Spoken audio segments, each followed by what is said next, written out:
Hola, ¿qué tal amigos de aquí en la Prepa Chapala? Ya nos encontramos una vez más, con el gusto de siempre. Y bueno, en esta ocasión nos estamos encontrando con nuestra parte, ahora sí, la parte especial que hemos estado empezando hace 3 meses, que empezamos con esto de quehacer político. Y hoy tenemos el privilegio, y ahora sí que agradecidos porque estés aquí con nosotros. Bienvenido, Javier. Gracias por estar aquí con nosotros. Saludos. Gracias, Oscar. Gracias. Oye, éramos vecinos, ¿verdad? Sí, claro, aquí estuvimos. Sí. ¿Cuánto tiempo estuviste aquí? Casi 4 años. Sí. ¿Y qué tal? ¿Te gustó aquí? ¿No te gustó? Claro, no nos queríamos ir de aquí, yo no sé por qué te has ido, ¿te fuiste o qué pasó? No, pues ya tenía yo tu casa ahí en Chapala y ahí estamos viviendo desde hace 22 años. Así es. Bueno, pues ahora sí que gracias por estar aquí con nosotros y bueno, quiero hacer una mención, gracias a Marco Taco, que nos hizo el favor de enlazar esta entrevista el día de hoy y pues agradecidos y quiero que nos dé un saludo. A ver, por favor, Marco Taco. Gracias, Oscar, gracias por ser tan amable. Para mí es un honor estar aquí en tu programa, ya que tenemos algún trabajo por ahí pendiente acerca de un proyecto que andamos presentando y me has invitado, ¿verdad? Entonces voy a hacer Javier, qué bueno que viniste. Lo más chido es que vienes a dar la cara para que Oscar aquí, no, es que lo que pasa es que la cara no lo hemos visto, nomás lo vemos que pasaba de lado a lado, pero para mí es buena onda que viniste, Oscar, gracias por invitarme y pues aquí estamos, ¿no? Echándole ganas, gracias. No, gracias a ustedes. No, gracias y decirte que este es tu espacio y igual de todos ahora sí que de todos nuestros amigos de Chapala, de por ahí también de Atotonilquillo y de donde estén. Así que aquí lo estamos esperando y saludos a donde quiera que nos estén escuchando. ¿Qué te parece si empezamos? Adelante, vamos como tú decidas. Sí. Bueno, empezamos. ¿Qué te parece si nos hablas de ti, Javier? ¿Quién es Javier? ¿Dónde naciste? ¿Tu familia, tu origen, tus estudios? Todo lo que para quienes no te conozcan o no sepamos. No, bueno, yo nací en La Barca, Jalisco. ¿De aquí es La Barca? De La Barca, sí. Yo me fui a Guadalajara a los 15 años, a la preparatoria, y estuve en la preparatoria de Jalisco. Estudié administración pública, desde niño era mi vocación estudiar la administración pública. Me gusta mucho la administración pública municipal y vivo ahí en Chapala, ya tengo 22 años. Desde antes de casarme, mi esposo y yo tomamos la decisión de comprar la casa y venir a residir aquí a Chapala.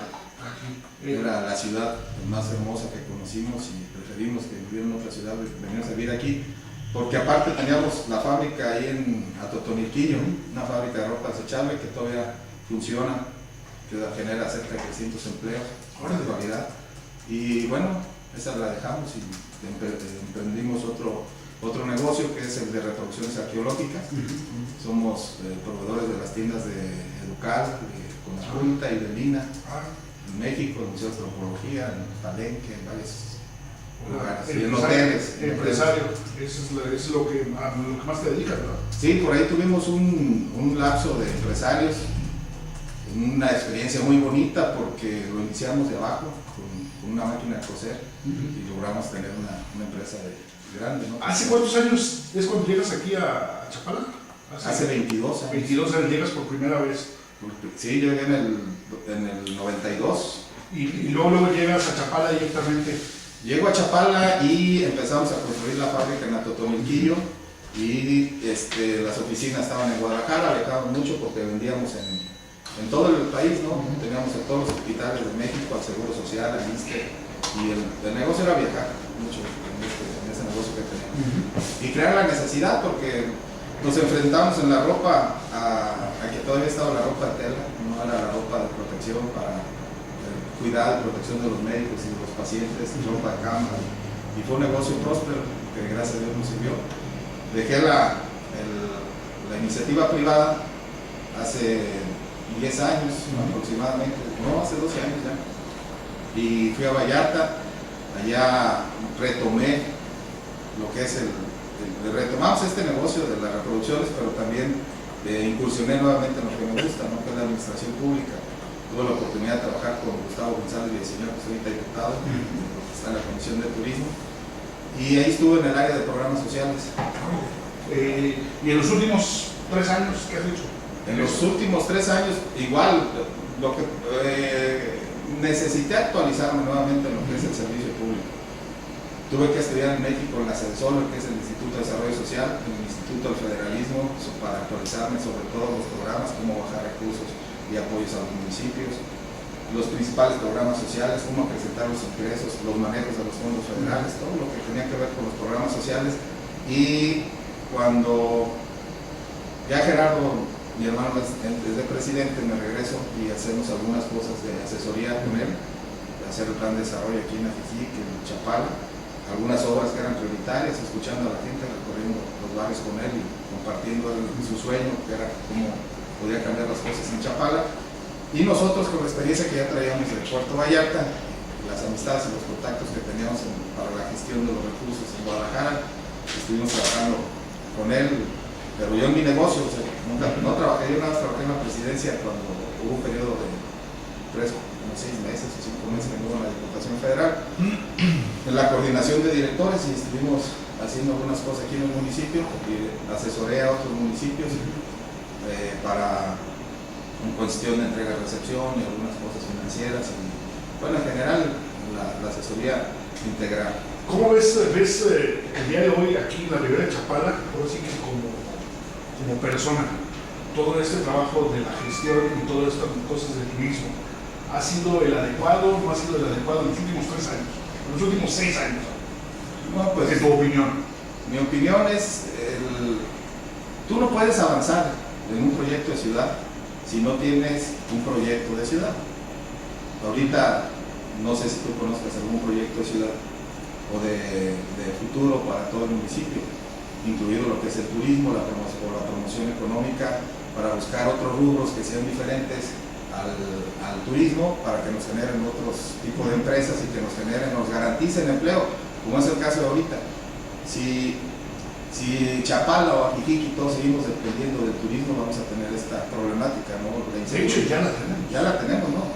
Y está grave, ¿no? Porque yo calculo que tenemos de 3,000 a 5,000 desempleados, que es grave en el municipio. Más aparte de la violencia que se ha generado, el robo a casa de habitación, o sea, todos estos detalles que todos, de alguna otra manera, todos los que somos de la Ribera lo hemos vivido. El real estate está malísimo, la gastronomía también. ¿Qué es lo que tú crees que ha estado fallando en los últimos años? Yo recuerdo, yo todo el tiempo fui mesero, ¿sí? Entonces yo recuerdo en la abundancia de los 80, no había esto, no había crisis, no había desempleo, no había delincuencia, no había todos estos factores que hoy tenemos, y que de alguna otra manera no creo que sean necesariamente de las cuestiones externas del país, sino creo que también ha sido cuestión ahora sí que de las problemáticas internas o locales. ¿Tú estás de acuerdo con esto? No, de ninguna manera. Volvemos a lo mismo. Tú haces un plan de desarrollo, pero si tu plan de desarrollo no es acorde a las necesidades o a realidades que estás viviendo, no va a funcionar. Y no va a funcionar también si tú ese plan no lo conviertes en programas de gobierno y sistematizas la forma de trabajar y optimizas los recursos, o sea, un presupuesto de ingreso real, un presupuesto de ingresos acorde a las necesidades. Y sí hemos tenido problemas. La inseguridad nos afectó muchísimo. Desde el 2008, a finales que empezó la crisis en Estados Unidos, afectó a la inversión aquí en todo el municipio, Nos pegaron muy fuerte. Muy fuerte, inclusive nosotros estuvimos también en este negocio y estuvimos dando conferencias en Estados Unidos aquí con mi compadre, con Eufrasio. Estuvimos dando algunas conferencias para también tratar de generar promoción para que se viniera a Chapala, pero estaba la crisis ya en Estados Unidos y luego se viene el caso de la influenza, que también nos tocó cargar con ese paquete, y bueno, lo que acabó dándole al traste todo esto fue la inseguridad y todo lo que ya conocemos, ¿no? Que es un tema triste que haya pasado por el municipio, que nos afectó. Antes se vendían 85 casas cada mes, de 85 a veces hasta 100, y teníamos una bonanza en la construcción de vivienda, que si tú multiplicas 80 por 30 gentes que trabajan, estamos hablando de más de 2,000 empleos que se generaban. Ahorita no tenemos esa inversión en la construcción y nos está afectando mucho, ¿no? Entonces yo creo que el turismo es la base de aquí en Chapala, y las épocas de bonanza pues nos dejó a todos mal acostumbrados, ¿no? La gente bajaba a vender algo, si no tenías trabajo se bajaban a los malecones y vendían en la calle y salían y sacaban para comer, pero ahorita ya no es suficiente. Los malecones y las áreas de venta pues ya no alcanzan para tanto ambulante, entonces es un problema de desempleo que estamos viviendo. Lo que sí sería bien es que generamos otras empresas alternativas, otra vocación alternativa que no tenga que ver tanto con el turismo. Es una pregunta aquí de Santiago. Bueno, primero que nada, bienvenido. Gracias, Es Santiago. tu casa de Chapala en vivo. Bueno, yo sí tengo esta idea, bueno, son dos ideas que en estos 2 años que llevo viviendo aquí en la Ribera recurrentemente me llegan. Una es esto de que se asume que el turismo solo es el extranjero. Pareciera que el turismo tapatío, que está muy cerca de aquí, que viene los fines de semana, no existe. Entonces se habla de una temporada baja, por ejemplo en esta época que es hermosísima, cuando las lluvias están enverdeciendo todos los cerros, etcétera, y que creo que se ha desaprovechado, quizás hasta ninguneado, la posibilidad de un turismo muy generoso de 5 millones de habitantes que están a 40 kilómetros de aquí. Esa es una idea que tengo. La otra es, a mí me parece que la mejor promoción que le podemos hacer al lago de Chapala es tener un lago rebosante. Me queda muy claro que cuando hay agua en el lago, no necesitamos grandes campañas de turismo, porque la gente viene sola a disfrutarlo. ¿Qué se puede hacer? Y son dos preguntas. Uno, ¿qué se puede hacer para fomentar el turismo, o más bien fomentar la economía de la Ribera de Chapala a través del turismo tapatío, que insisto, me parece que ha sido ninguneado? ¿Y qué se puede hacer también en este, que me parece muy interesante como lo planteas, un proyecto de ciudad? Pero debe de ser prioritario en cualquier político que aspira a formar parte como político de su comunidad, el que tenga un plan para, y no solo un plan individual, puede ser un plan colectivo, etcétera, partidista, etcétera, pero tiene que haber un plan, un proyecto. ¿Cómo encaja el tema del agua cuando es un tema pues, que es muy complicado, que involucra diversos estados de la República, etcétera? Sí, tuve la oportunidad de estar en el comité de un proyecto de turismo regional alrededor de la Ribera, y en esa ocasión estaba el secretario de Turismo y planteaba la misma pregunta. Mi respuesta fue la siguiente, sigue siendo la misma. Tenemos un lago hermoso, tenemos un clima hermoso, pero si el lago no es navegable, es improbable de que funcione un tipo de turismo que se aproveche para la laguna. Entonces se debe de garantizar por el gobierno federal, entrando en un proyecto integral con el gobierno del estado y el municipio, para que se garantice que el lago sea navegable, vamos a decir, que siempre mantenga un nivel idóneo, óptimo, para que algunas embarcaciones puedan entrar y salir y tú puedas empezar a generar entonces una industria turística que aproveche el lago. Ahorita, ¿qué lo aprovechamos? De vista, por eso las casas están en lo alto para ver el paisaje, que es lo que vende, el clima vende. Igual, hay un error en Chapala cuando hablamos de turismo. Los extranjeros que tenemos aquí son turistas, pero no, son residentes temporales, no son turistas que vienen a gastar como un turista normal. Tenemos que ver el ocasionamiento del turismo que tenemos que tener aquí en la Ribera.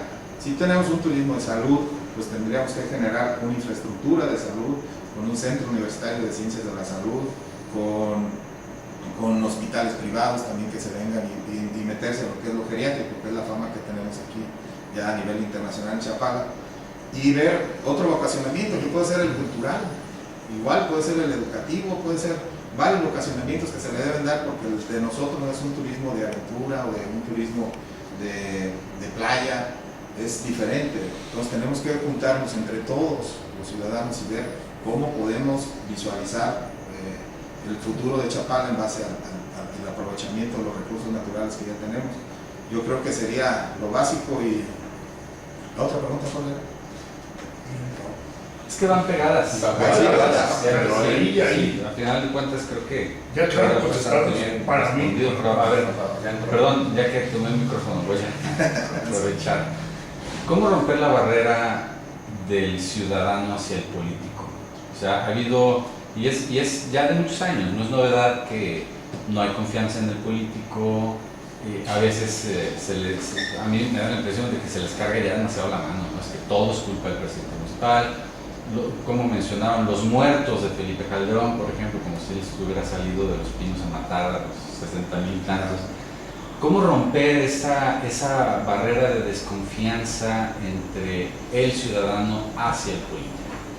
Pues hay dos conceptos que yo veo claros. Uno es la desesperanza.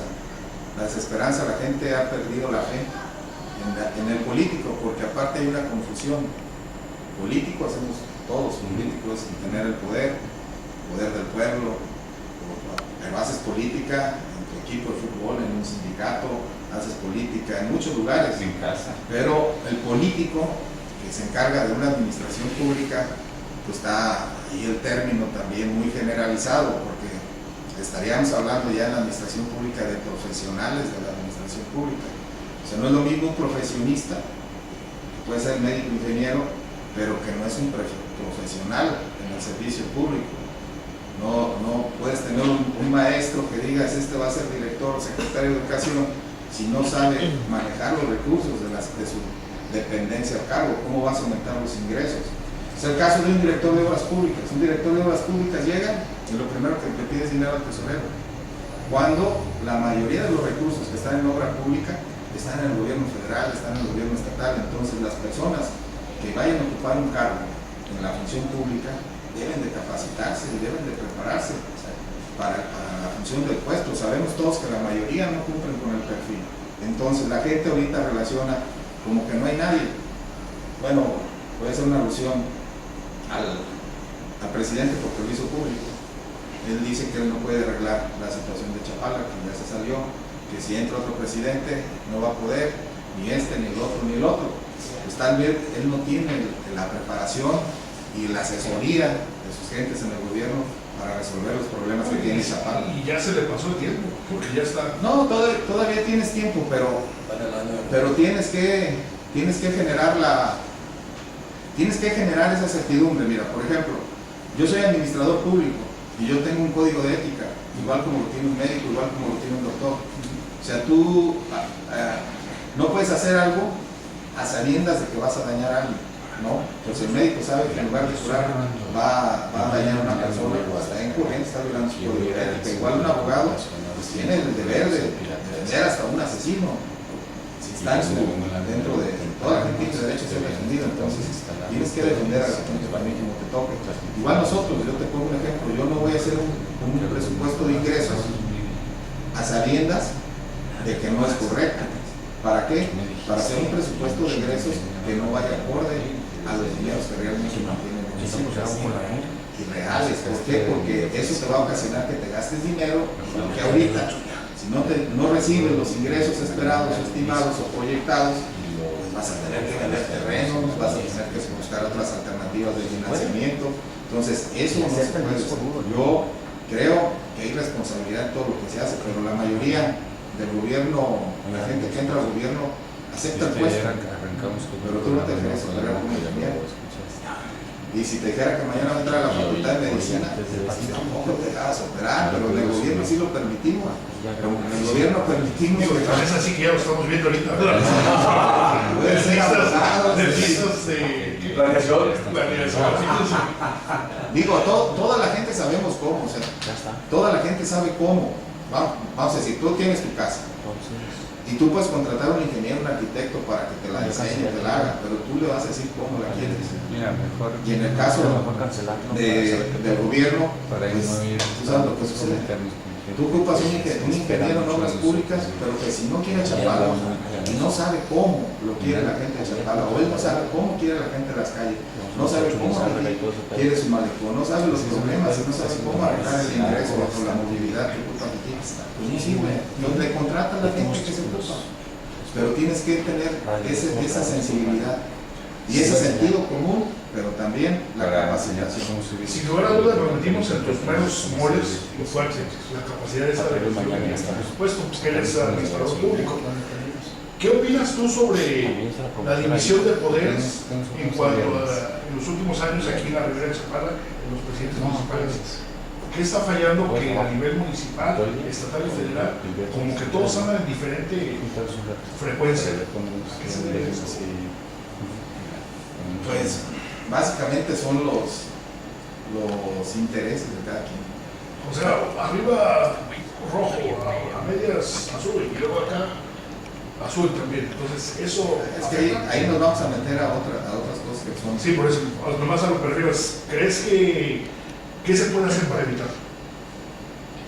Pues los momentos son diferentes en cada municipio y en cada lugar, ¿no? Aquí se dio una votación diferenciada, a veces que no cabe en la lógica. O sea, no es posible que hayan sacado 7,000 votos para la presidencia municipal, para la presidencia de la República, para gobernador 7,000 y el presidente saque 11,500, no me acuerdo bien el dato. Algo así. O sea, es muy irrelevante. O sea, si estás hablando de 4 o 5,000 votos, muy diferente. O sea, pero ahí es meternos a otro asunto.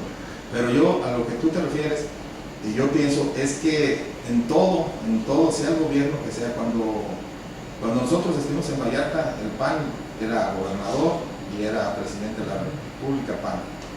Me vengo con Gerardo, en su periodo, lo que puedo ir, le ayudo a gestionar y hacer tus planes. Y ahí tenemos también PAN en el estado, pero se vienen los apoyos. Hicieron muchos. Claro. Mucho. Pero tenías un proyecto, tenías un plan de desarrollo y tenías un presupuesto. Tú ahorita, si la gente le pide a un presidente, y oye, ¿qué obra prometes? Pues, no, tú contratas a un presidente para que te dé soluciones. Lo que tú decías, la sociedad se tiene que organizar. Ahorita, ¿cuántos presidentes de colonia tenemos?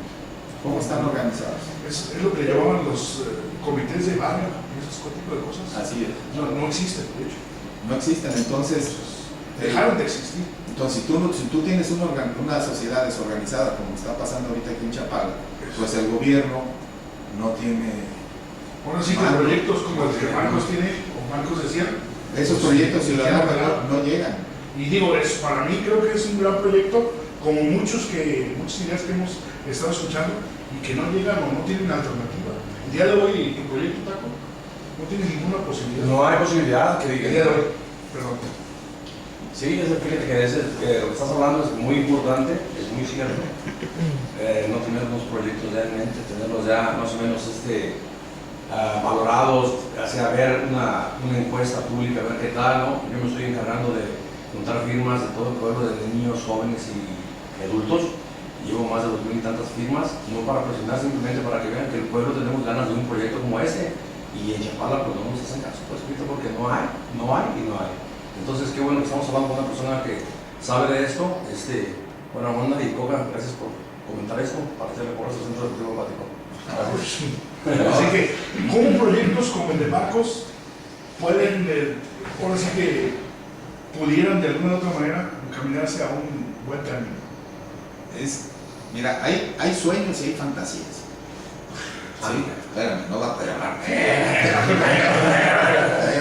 va, tranquilo. Yo le dije la otra.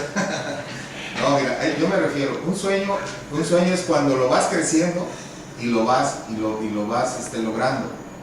Tu sueño lo puedes, si no lo visualizas, pues no es sueño, tienes que verlo. O sea, si tú te imaginas a Jijito en el malecón, como estaba, como quedó, como iba a ser, pues lo vas convirtiendo en sueño, y ese sueño lo vas convirtiendo en presupuesto. Tienes que saber cuánto cuesta, y si eres dueño de los terrenos donde lo vas a hacer, y empiezas alguna serie de necesidades que tienes. Pero cada vez que vas haciendo en ese sueño, porque te va saliendo un obstáculo y lo vas brincando, y luego ya resulta que hay dinero en turismo, que hay dinero acá en recursos de 3x1 federal, y lo vas metiendo y dices, sí es sueño. Si tú no logras conjuntar todas esas cosas que le hace falta, entonces sí se convierte en una fantasía.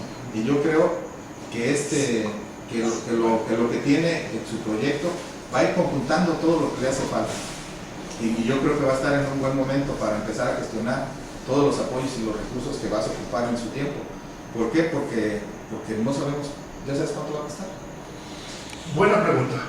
Sí, te voy a decir por qué, y sí. Digo, yo soy como los papás, sí quiero decirlo, Sí. A ojo de buen cubero, aunque yo no soy ni plomero ni electricista, yo quiero decir que yo cuando nos diste ese detalle, yo dije algunos 1,5 millones, 2 millones, algo así.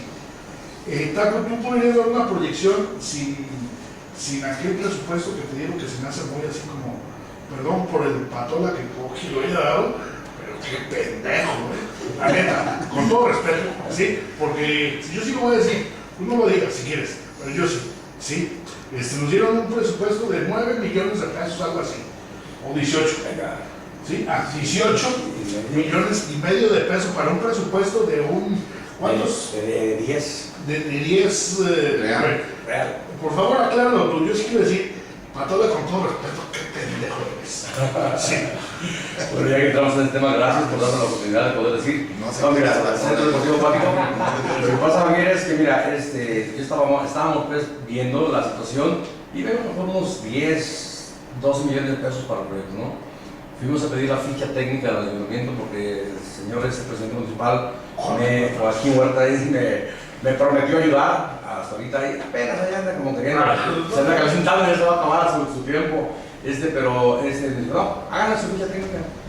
Y de veras, una ficha técnica, pero que la pudo ver es alguien de un kinder, ¿no? Y se aventaron con 18 millones y medio para el proyecto. Y pues claro que no lo han presentado en ninguna parte porque pues estamos esperando la real, ¿no? Por eso en realidad hay algunos sueños por parte de las personas de los pueblos y sabes que nos las hacen fantasías y nos las rompen ellos, cabrón. Pero sabes que no nos ayudan a promover, no nos ayudan a sacar los recursos, cabrón. Entonces en realidad lo que tú dices es muy importante que alguien se encargue, o sea que los que son servidores públicos sepan servir. No saben servir, exactamente. Y no tienen la culpa porque no hay una carrera o no hay alguien que les exija que tengan que tener saber servir, ¿no? Entran como al poder y piensan que es chingar y chingar. ¿Sabes qué significa servidor público? Servidor público significa hacer feliz a los demás. Ándale. Pues porque no nos ha ayudado mucho. Ahora sí que con todo respeto. Bueno, mira, yo aquí te quiero comentar, hay muchas formas de hacerlo, ¿no? Si es 18, son 10, lo que sea, pero el municipio no puede encapricharse o sacar el dinero y el recurso sin combinarlo.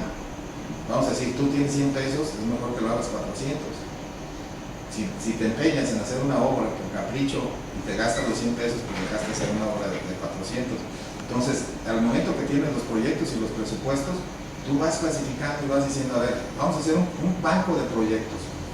Y separa los que son de turismo, los de educación, los de salud, los de obra pública para detonar el desarrollo económico, o los de infraestructura básica, los de agua, los de alumbrado, todos los separas. Y una vez separados tú ves en dónde vienen los proyectos del gobierno federal y estatal y entonces empieza a meterte a hacer una combinación de recursos. Igual las obras, no las puedes hacer todas completas. ¿Cómo se hizo el malecón de Chapala? En etapas y con recursos de donde el Fonderred, de turismo, de varios, el gobernador llegó y le dio a Gerardo más dinero, Gerardo gestionó. Igual el de Ajijic, yo te digo cómo se planeó. Yo caminaba ahí con Gustavo y con Leno todas las mañanas ahí abajo. Que por cierto un día me asustaron y se me apareció uno, que nunca lo vi quién era en la mañana, me asustó. Una parecida ahí. No sé, la memoria de la gabardina. Ya sabemos quién es. No lo vi. No agachaste la cabeza. No pusiste la primera. No. Después me contaron la historia, esa es otra historia. Para el viernes. No, fíjate, ahí nosotros con Gustavo Márquez invitamos a Gerardo, pues, mi hermano, invitamos al jefe del programa de rescate de espacios públicos. Si tú recuerdas, estaba unidada la cancha de tenis. Oye, Nacho, ¿quién hizo esa cancha? La de la cancha de tenis. Chicles. Chicles, ¿dónde contigo? Ya era para jugar, era waterpolo, sí era waterpolo. No, y ya bueno, estaba destruido y luego teníamos ahí de la calle esta de aquí de las 6 esquinas para abajo, que estaban, pues ahí varios amigos que utilizaban para las drogas y para otras cosas. Sí, el Escuadrón de la Muerte, un saludo. El Escuadrón de la Muerte, y le presentamos el proyecto a esa persona que era el encargado del programa de rescates de espacios públicos. Y ahí Gerardo es lo que es su sueño, ¿no? Platica cómo veía el malecón para allá y cómo veía para acá. allá, y la gente que estaba ahí alrededor. Le hizo falta para allá. No, pues ya, pero allá donde está que Sí. Sí, ahí esa parte es lo que le hace falta. le falta ya Tiquís, ¿no? A ver, pero yo también tengo como una inquietud. Me da la impresión de que aquí cuando hay un recurso para invertir en turismo, lo único que se les ocurre son malecones. Y puede estar bien o puede estar mal, pero de repente vemos un malecón que no está como que tan en muy mal estado como para que ya lo quieran volver a hacer, ¿no? Y el caso de San Antonio, ¿no? Que por un señor que lo quiere quitar. No, y porque realmente el municipio no hizo el trámite correctamente. Es decir, un particular, Vival, se aprovechó de un político que de una situación que no supo resolver el municipio. Pero bueno, saludos a mí me da mucha tristeza ver, por ejemplo, Chapala, que tiene un patrimonio arquitectónico, vaya, pensemos en los principales destinos turísticos del país, pensemos en Acapulco, pensemos en Puerto Vallarta, Los Cabos, Cancún. Ni uno de esos sitios tiene la trayectoria histórica que Chapala tiene en el turismo, porque el turismo de Chapala viene del siglo XIX, ya hablamos de Porfirio Díaz, y hablamos de otra época, y ahí están las construcciones cayéndose a pedazos, cuando son, vaya, los elementos identitarios que hicieron de Chapala lo que hoy es, en términos de trayectoria, y en vez de voltear a ver la casa de Luis Barragán, la casa, no recuerdo el nombre que tiene este restaurante, Cazadores, etcétera, Brandis, creo. Brandis. ¿Por qué no voltear a ver otras maravillas que sí tiene la Ribera? Y bueno, ahora que tú comentabas que a ti el tema cultural te apasiona, ¿cómo te gustaría ver a ti en términos de una economía que fomenta a través de la cultura el desarrollo de Chapala, pensando, pues no sé, después de las elecciones, por ejemplo? No, mira, sí, Chapala inclusive fue el primer centro turístico a desarrollarse en el país, está documentado eso. Porfirio Díaz fue el primero que lo planeó para que aquí lo imaginó como si fuera una riviera francesa, porque él era muy francés, y desde que se inició el proyecto de Chapala era traer a los europeos desde Francia o España, donde estuvieran, hasta Veracruz, y de Veracruz traerlos para acá, y fue todo planeado. Inclusive pues aquí estuvieron también pues todas las familias de esa época pudientes, las playas no se usaban, fue un lugar de moda, pero ahorita en la actualidad, ¿qué podemos hacer por Chapala? Tenemos grandes artistas, y más aquí en México, muchas personas que le gusta la pintura, la literatura, el arte, mucho escultor, cultura, oído, todo, música, músicos, conductores de radio muy buenos, muy grandes, todavía no reconocidos, pero país van a pero aquí allá en Facebook. No, ocupamos, mira, es igual en cultura como en cualquier espacio, necesitas generar proyectos también productivos. La cultura no tiene que ser para que no tenga una utilidad. Fondo perdido. Denle becas a los artistas para que no estén dando lata. Ahí va. La cultura es un negocio igual que todo, y debe generar utilidades y debe crear empleos. Entonces, si nosotros tenemos un problema de empleos, tenemos que generar una estructura laboral en base a que reactive la economía. Entonces tú tienes que ver el mercado. Nos pasa igual a los artesanos, ¿no? ¿Cuál es el problema? Llegan proyectos productivos para enseñarte cosas de artesanía. Pues la gente ya sabe hacer artesanía, ya sabe pintar, ya sabe hacer todo. El problema está dónde lo vas a vender. Y es el mercado donde debemos de trabajar. Nosotros, para ayudar entonces a todas las personas que ya emprendieron esos negocios y que viven de la cultura. Con ese comentario nos vamos a ir a un corte de música. A ver, lo que pone la pieza, únicamente, digo, haciendo un poco referencia a lo que comentabas, me parece muy interesante esta vocación que le dio Porfirio Díaz. En el ingreso del Panteón de Mezquitán en la ciudad de Guadalajara hay un mural muy interesante que cuenta una historia.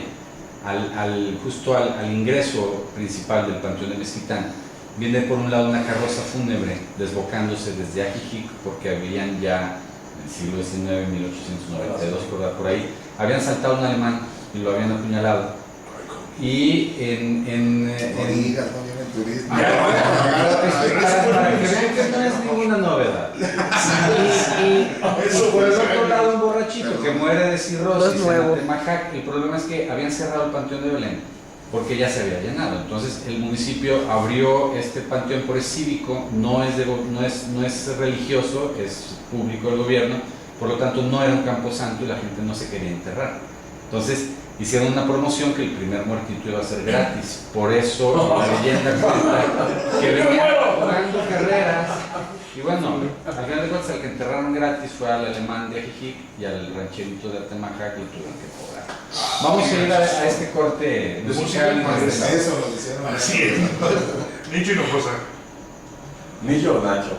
Nacho.